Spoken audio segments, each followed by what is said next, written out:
зачастую, я так скажу, где-то, даже если с точки зрения карьеры, где-то стартовые позиции для молодого человека в селе они могут быть предпочтительнее, чем в Уфе.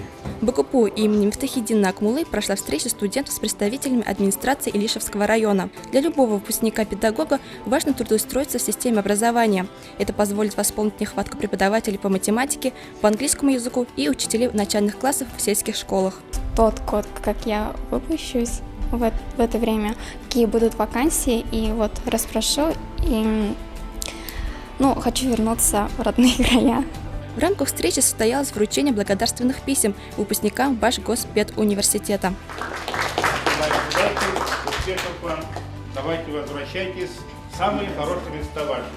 Администрация Илишевского района рассказала о состоянии образовательной сферы и истории самого района. Представители администрации пригласили студентов вернуться в родные края. Для их трудовой деятельности созданы все необходимые условия. Обязательно, мы трудоустроим их, уже мы видим, в какие школы они будут, где будут работать конкретно. И, конечно же, еще, что первоначально они будут обеспечены временным жильем. Обязательно будет, скажем, в денежном варианте это подъемные в первые 3 года, когда они будут будущими молодыми специалистами.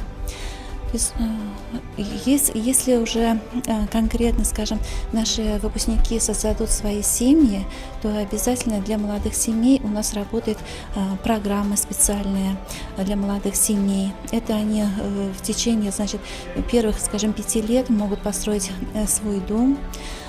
Здесь по безвозмездному, дают субсидии для постройки дома.